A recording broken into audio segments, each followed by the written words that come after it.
everybody, it's Dr. Joe, and today I'm going to show you my top 7 treatments for tennis elbow. So let's get started.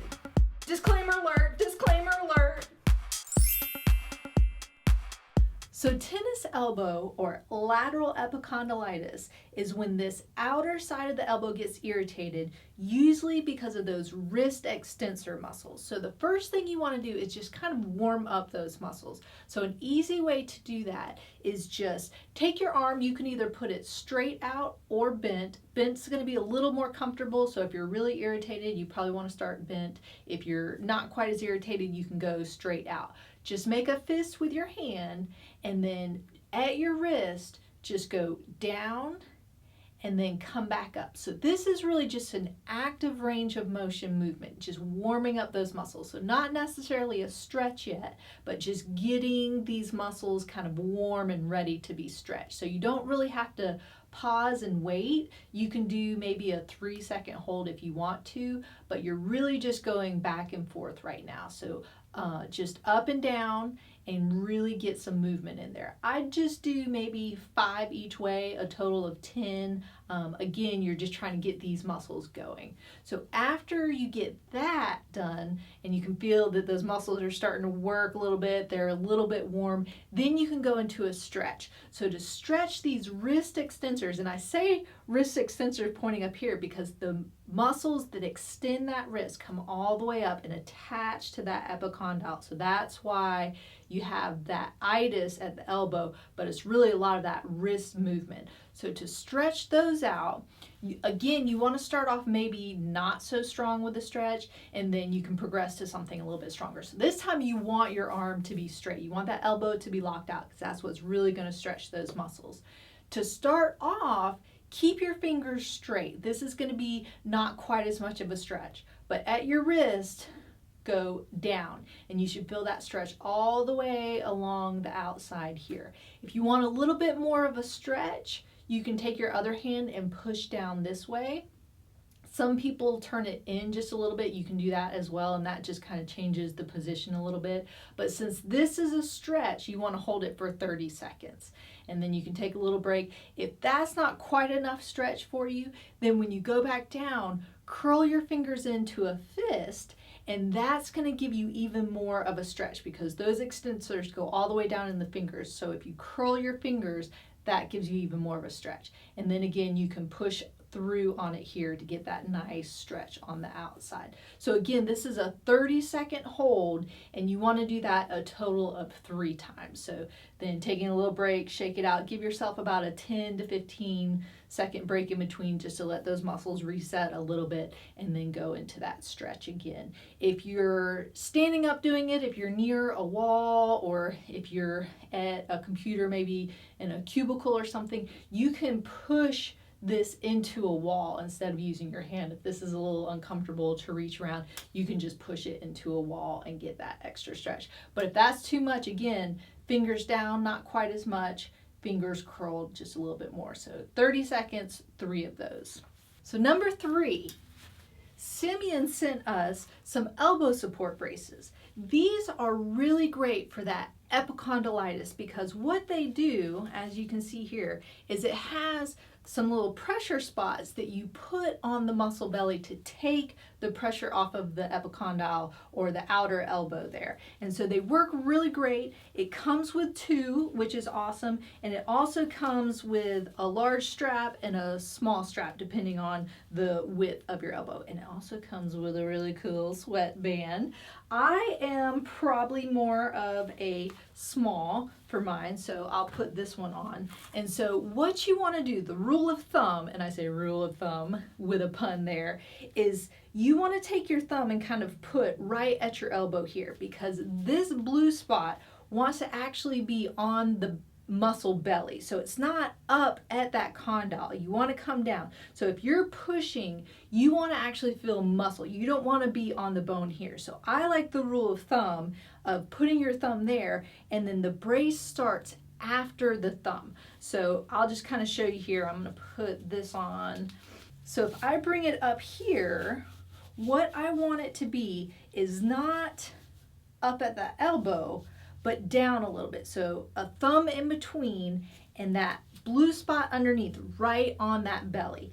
And then you're gonna tighten it up. You want it to be pretty tight in there, not so much where it's cutting off circulation. But see, it's not right at the elbow. I can still bend and move very easily. It's right on that belly. And again, what that does is it puts pressure here to take pressure off of that elbow, to get rid of that inflammation. So it does a really good job. People can usually feel immediate relief when they have it on. So again, make sure it's not so tight that it's cutting off circulation. Make sure your fingers don't get cold when it's on there, but you want some nice pressure on there. And you can use this throughout the day. I wouldn't say sleep with it or anything like that, but if you know you're gonna be doing a lot of repetitive activities, using the brace is really, really great for this. And so it's nice, it's very comfortable, it's not scratchy or anything, and I really like how it's adjustable. So you can have the large strap, you can have the small strap, and you can even change with the straps how much tightness you want in there. So that's really cool as well. So if you're interested in purchasing the brace, you can click up here. So the next exercise is going to be a strengthening exercise. So this time use maybe just like a soup can or a vegetable can. You don't want to start off with anything too heavy because this is an itis, which means inflammation. And if you do too much weight too quickly, you're going to get just more inflammation. So soup vegetable cans are usually just about 1 pound, and that's really what you want to start with. You can place your arm on a table or something to support and have your wrist hanging off so you have movement. Or if you're comfortable enough, you can just kind of hold your elbow up in the air, but make sure that your elbow is bent this time. So you don't want it straight out, you want it nice and bent and comfortable.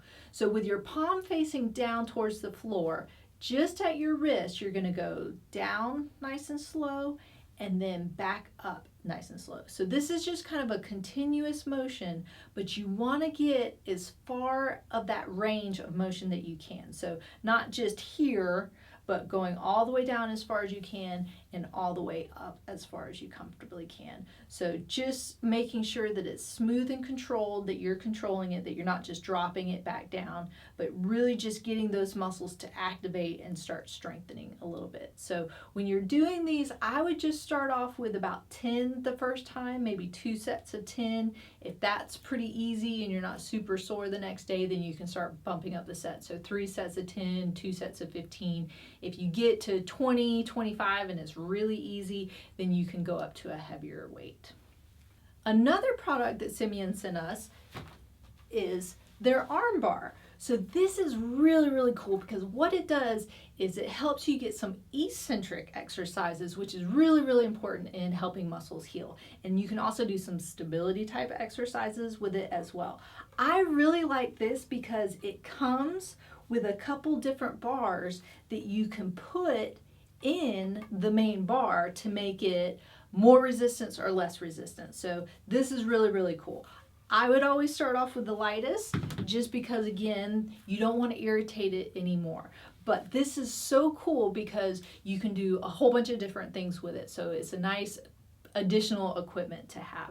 So what we're going to do first is that eccentric kind of exercise for those wrist extensors. So this movement is a little weird. What you want to do is start off with the hand you want to exercise, hold the bar straight up and down.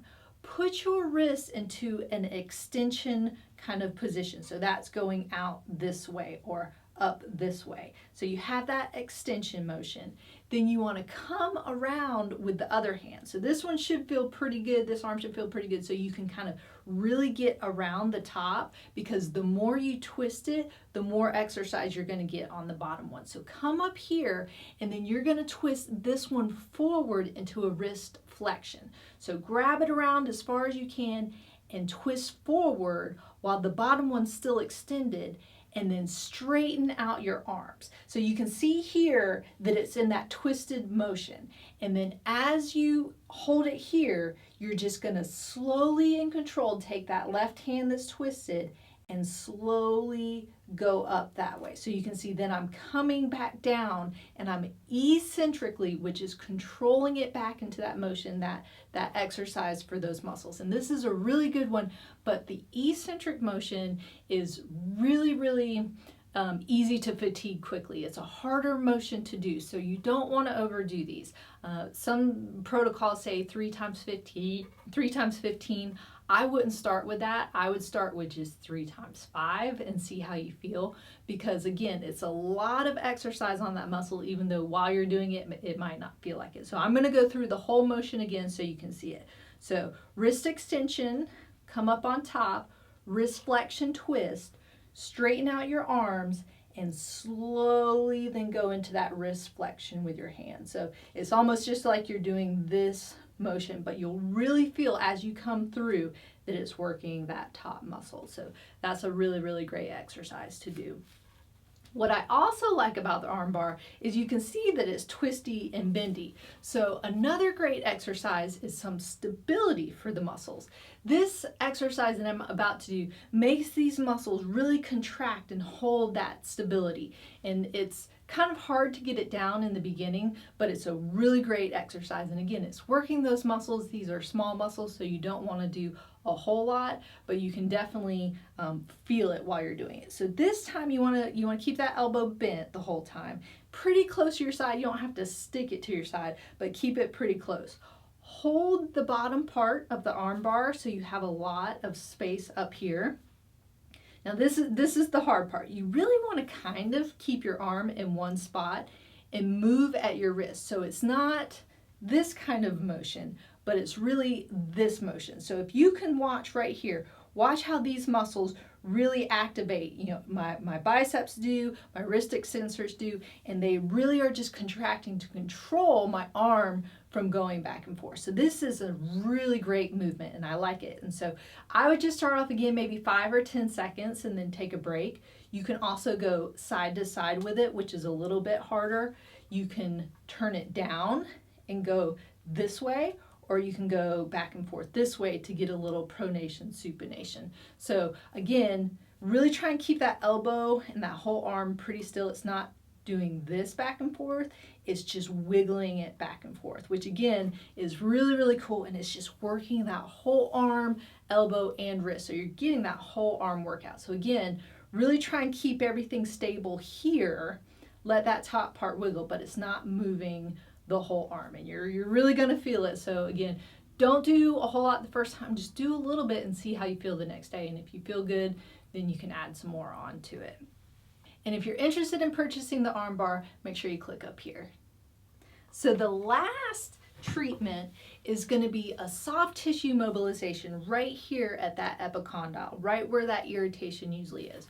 So soft tissue mobilization, or some people call it massage, is just really getting those tissues moving around. If there's scar tissue in there, you're moving it around to break it up. So it's not necessarily a massage. I think people think, rubbing on it, kind of like that. Sometimes that makes it feel better. But what soft tissue mobilization is you're really moving that tissue around. So you're not rubbing it, but you're taking that surface of skin and moving it back and forth. So if you can see the difference, I'm not just rubbing, I'm actually taking those tissues and mobilizing them. So if you've got some irritation in here, a lot of times when you do this, you're gonna feel some little pops going on in there, some popping noises. You might feel it, you might even hear it, and that's usually just the scar tissue breaking up or those adhesions breaking up. That's very normal, as long as it might be just a little painful when you first do it and then it goes away, that's completely fine. But if it's hurting and it's not going away, you're probably pushing too hard.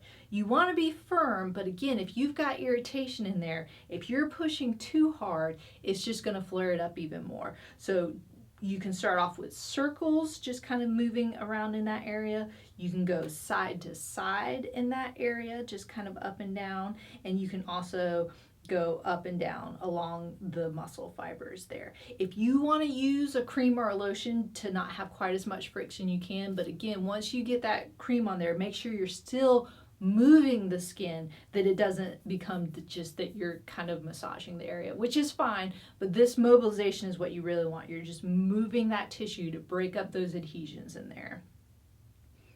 And usually it gets a little red after you're done doing that, but that's good. That's just bringing that blood and circulation to the area to help get that inflammation out. So just start off with about 2 to 3 minutes. It doesn't have to be a super long time. Again, if you do too much, it's going to get irritated, but it should feel pretty good and kind of loosen everything back up after that.